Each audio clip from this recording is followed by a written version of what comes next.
come right in. I'm glad you could make it. Hiya. Lieutenant and I are in the middle of a case, a murder case. You'll be seated. We'll bring you up to date.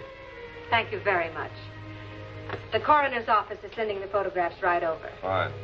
Oh, Pat, get me all the evidence in this Chambers case, will you? Yes, sir. I'll be right back. I'm sure you've read something about this Paul Chambers affair in your morning papers. Chambers owned the Chambers Publishing Company. When he finished school, he was voted the man most likely to have his head bashed in. That's precisely the way the lieutenant found him last night. And you'll soon see what killed him. Thanks. The scene of the crime was Chambers Country Estate, about 30 miles from here. When the lieutenant got there, Chambers was sprawled out on the floor. This paperweight lay a few feet away from the corpse. Pretty much stained with blood, but the killer wasn't quite so obliging when it came to fingerprints. There were none.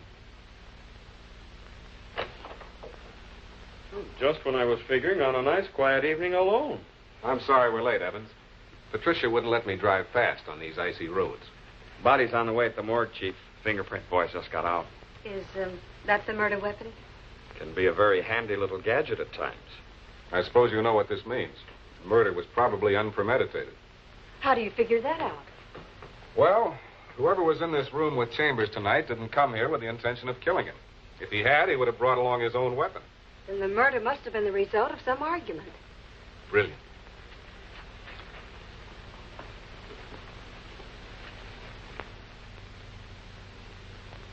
I suppose you checked on whom these initials might stand for. Well, JOK could very well stand for the author's name on this manuscript. Dawn Before Thunder by Jerome O. Kendrick. I had a man pick him up. They ought to be here any minute. Good. Now, who was it that phoned the police this evening? Chambers did himself. Chambers? Mm-hmm. He phoned headquarters at 8:42 tonight. Right after he identified himself, he hung up. Or else he was forced to hang up. Well, in any event, headquarters traced the call to this number. They phoned right back. Nobody answered. Maybe Chambers changed his mind. Maybe it was changed for him. Well, they sent a police car right over. And Chambers was dead when the car got here? He couldn't have been in less of a position to talk. Have you found anyone who could talk? Not a sign of anyone. I'd certainly like to know what brought Chambers out here on a night like this. What brought Chambers is a question.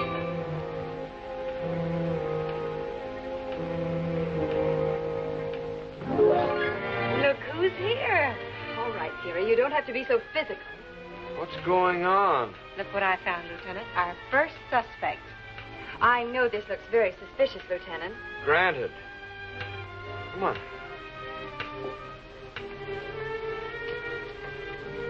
Pat found her playing hide and seek in the hall behind the clock. Believe me, I have a very logical explanation. Well, I'm sure you have, Miss... Aldrich. Eve Aldrich. sit down if you want to. Then we'd better start by your telling us what you were doing here, Miss Aldrich. I came earlier this evening at Paul's, Mr. Chambers' request. He called me in town and asked me to meet him here. What did Mr. Chambers want to see you about? He wanted my ideas on illustrating a new book he's just accepted for publication. I've been doing most of Mr. Chambers' artwork in the past few years. Is this the book he had in mind? It could have been. Didn't you and Mr. Chambers discuss it? When I got here, Mr. Chambers was dead. Why didn't you call the police? I'll be very frank. Better that way. Paul's past hasn't been a very tidy one. If I were found here, I knew I'd be part of a horrid scandal. I thought it best if it appeared I never came. But just as I was leaving when the police arrived. So you hid behind the clock? I admit it looks dreadfully guilty. But there you have it. That's probably Patrolman Connors with the author of that manuscript. I can bring myself in, thank you. It's a little habit I picked up at the tender age of 3. I trust everything I say will be held against me, so I'll venture nothing more incriminating than a somewhat reluctant good evening. We should have brought an interpreter. You're Kendrick, huh? I assume you know what happened here tonight. One of your bulwarks of civic defense informed me in no uncertain terms. Alas, poor Paul. I always told him he'd never live to see 50. However, I didn't mean that I'd attend to it personally. Well, then maybe you can tell us who did. Well. If it isn't little Eva. Now tell me, why, with a corpse in the neighborhood, didn't I expect to see you? Jerome, darling, your fangs are showing. When I'm near you, my pet, I like to be dressed for the occasion.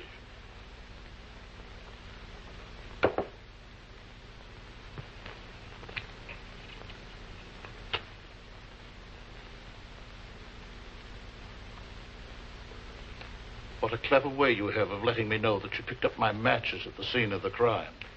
Do you deny being here tonight? This may sound depressingly trite, but I've been in my apartment all evening. I'd ask you to check with my houseboy, but I don't have a houseboy. Then how do you account for your matches being on Chambers' desk? The first thing that pops into mind is rather good, so I'll tell you that. Paul and I had lunch together yesterday afternoon. In all probability, he picked up my matches from the table. But Yes? What were you going to say, Miss Aldrich? Paul never smoked. Why would he pick up anybody's matches? Bravo, darling. I'll do the same for you someday. And since this seems to be open season for cutting throats, perhaps you'll tell me what these men have got on you. Absolutely nothing. You're here for some reason. Paul asked me to come. Why should Paul ask you to come here? This is far too romantic a setting for you and Paul. The day of lovely settings with you and Paul ended 6 months ago. That's what I like to see. Friendship. Thank you. Don't listen to him, Mr. Allen. He's just trying to incriminate me. Don't forget, he hasn't explained about those matches yet. I'm not forgetting, Miss Aldrich.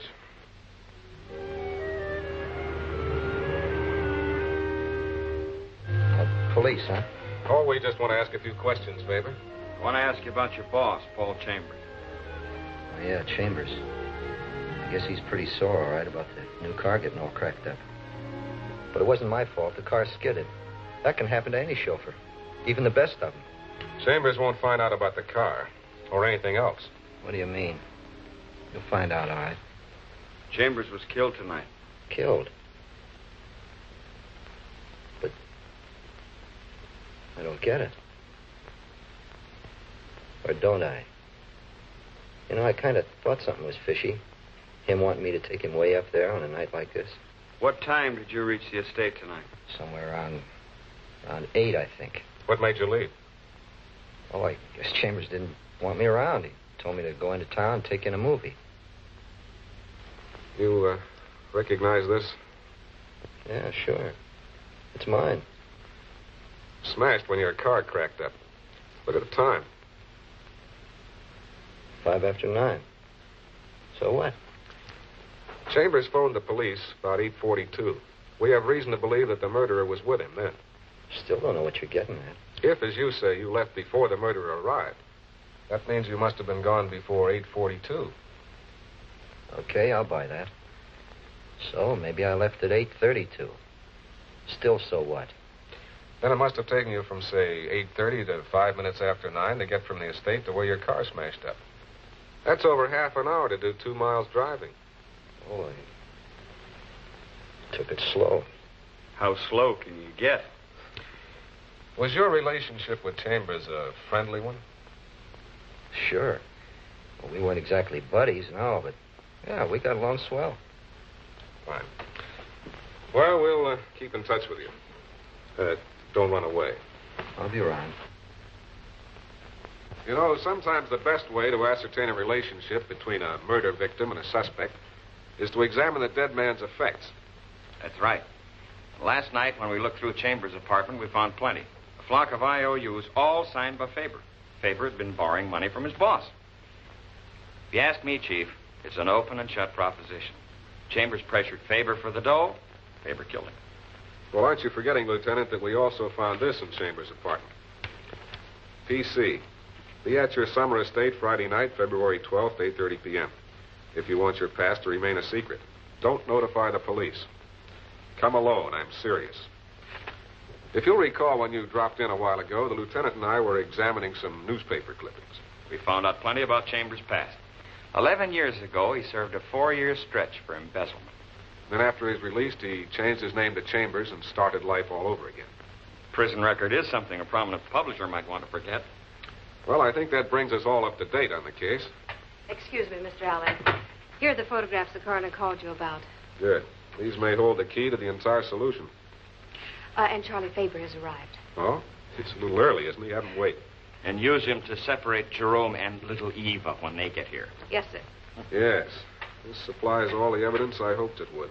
This is a photograph of Chambers' right wrist. Notice the fingerprints left by the grip of somebody's hand, particularly the thumbprint. Now, with Lieutenant Evans' cooperation, I'd like to show you how I think that print got there. Would you sit behind the desk? I'm a guinea pig.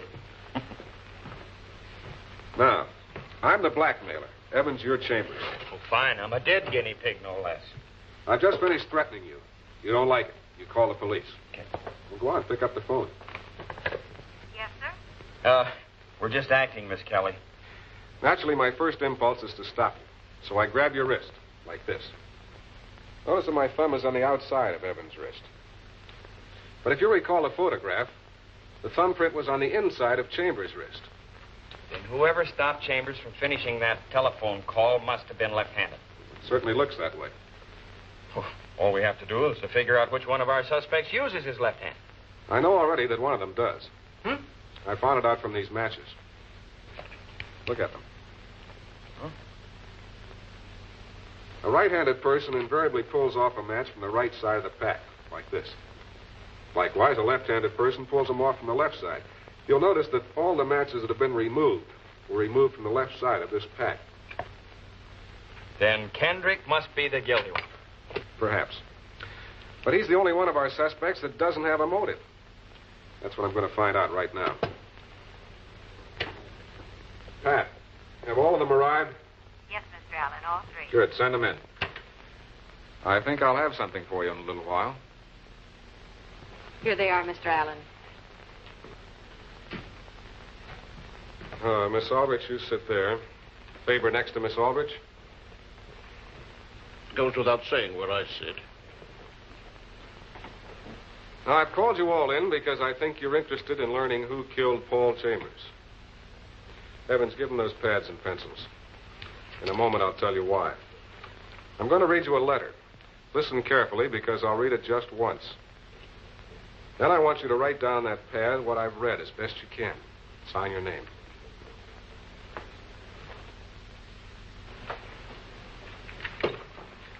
PC. Be at your summer estate, Friday night, February 12th. If you want your past to remain a secret, don't notify the police. Come alone. I'm serious. All right, start writing.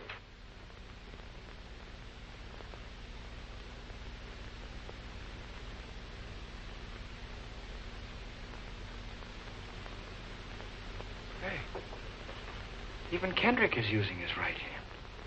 I bet he's onto us.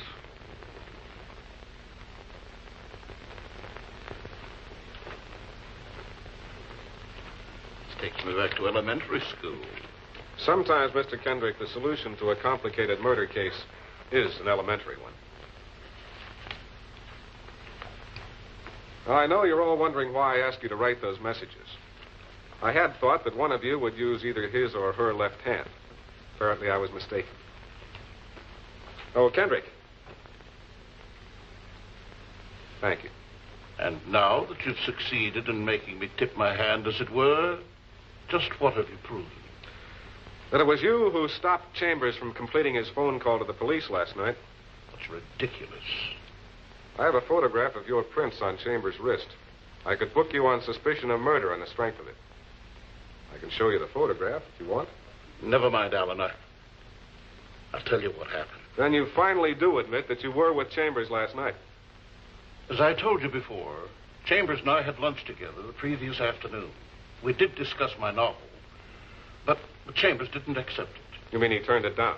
I was altogether appalled. I'd spent over a year working on it, and only because Chambers had promised to buy it. Well, go on. Last night, I telephoned his house, and one of the servants told me that he had gone to his estate. So you saw your chance to get to him there. Precisely. I handed him the script again, and I insisted that he reconsider. I told him that if he didn't publish my book, I'd take measures to bring his past to light. And what was his reaction to that? He called me an anonymous blackmailer. Then he started to call the police. I became panicky, and I grabbed his wrist. And when that didn't stop him, you picked up the paperweight and killed him. No, I never touched him. Thank you, Kendrick. I put the pressure on you because I had to know how you figured in this. It just so happened that you blundered in on Chambers when he had a rendezvous with someone else. That someone else was one of you, too. Each of you had a motive. Yours, Faber, was a financial one. You owed Chambers a lot of money. Yours, Miss Aldrich, was romantic. Chambers was going to marry another woman. Something just gave one of you away, and here it is. When I read off that blackmail message, I purposely omitted one small detail, the exact time of the rendezvous.